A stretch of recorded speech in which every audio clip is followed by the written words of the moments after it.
a refugee camp in Ngara, northwestern Tanzania. This is home to thousands of refugees who fled ethnic violence in nearby Burundi. Most ended up here after civil war erupted in Burundi in 1993, when decades of tribal tension between the Hutu majority and the Tutsi-controlled government and army finally came to a head. The resulting violence left more than 200,000 dead. These are some of the 500,000 Hutus who escaped into Tanzania. Now many want to go home.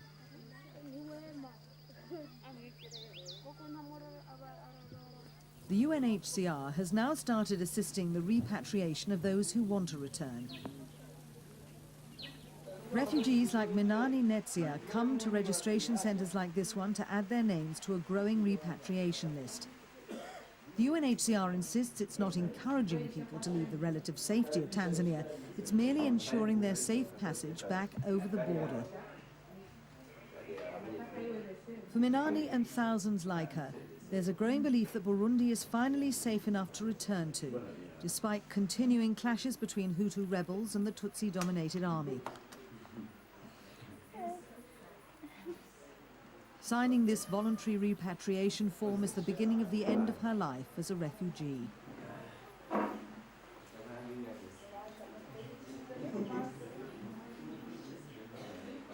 But not all here share Minani's confidence.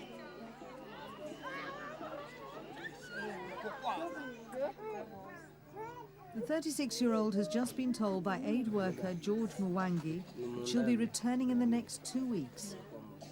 With her will be her 6 children. Her husband, however, is too scared to go back. He's decided to stay behind. For Serjdt Muwangi, stories like this one are increasingly common in the camp. The repatriation process is splitting families. But Minani says that she has no choice. At first we were welcomed by Tanzania, but we owe everything to the agencies who have been providing us with assistance. The message from government officials here has always been that we should repatriate because we are destroying their environment and destroying their properties. Thankfully, we have been able to survive because of the aid we have received. The violence that shook Burundi in the mid-90s was a grim echo of the genocide taking place to the north in Rwanda. Massacres and mutilations have been a regular occurrence since the Tutsi minority effectively took control of the country after independence in 1964.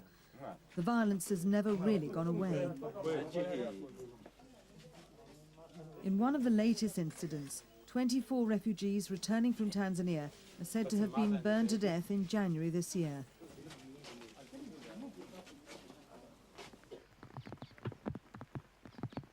The land that lies along the border is vast. Hutu rebels launch their attacks into Burundi from here. It's almost impossible to police. The UNHCR has now collected the names of more than 50,000 refugees who want to return. Since the end of March, nearly 900 people have been repatriated. Ivana Uvanova of the UNHCR says although the aim is to return 500 people a week, safety is their primary concern. The situation that we have in Western Tanzania, it means the proximity of the border and also the border between Burundi and Tanzania being so porous as it is. And it's a really vast stretch of land that is very, very difficult to guard. You definitely cannot exclude the movements from either side of the border. So this means that, well, the situation simply is very difficult.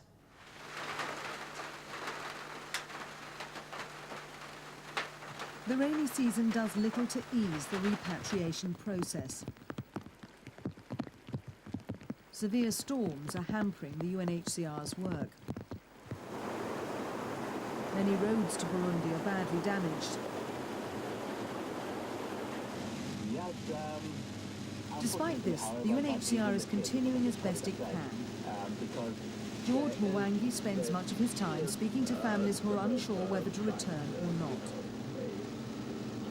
Rumours spread fast here. Nobody really knows what's going on. Today, George has come to visit Rutoni Joseph and his family. Rutoni is refusing to go back until the army is shared equally between Tutsis and Hutus. His views are echoed by many.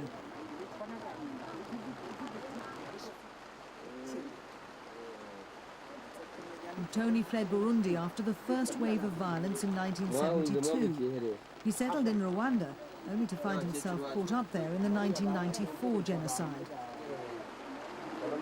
His children were born in camps and have never been to Burundi. But as George explains, Rutoni is concerned about returning because of President Pierre Buyoya's intentions toward the Hutus. It is quite possible, and that is what primarily we are afraid of. And they are afraid because they claim that Buyoya's plans is to eliminate and kill all the Hutus. So please let him mix the army, and then we will be able to repatriate. Field hospitals are filled with the sick and the hungry. Malaria is widespread. Worst affected are the children. African mediators have been trying to arrange a ceasefire between the government of President Buyoya and the Hutu rebels, but to no avail.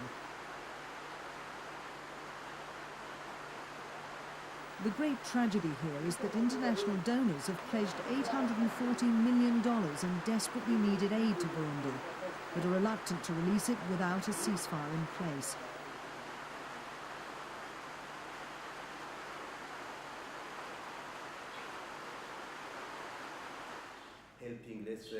Burundi's ambassador to Tanzania, Serjdt Marotic, thinks that prospective donors are overreacting.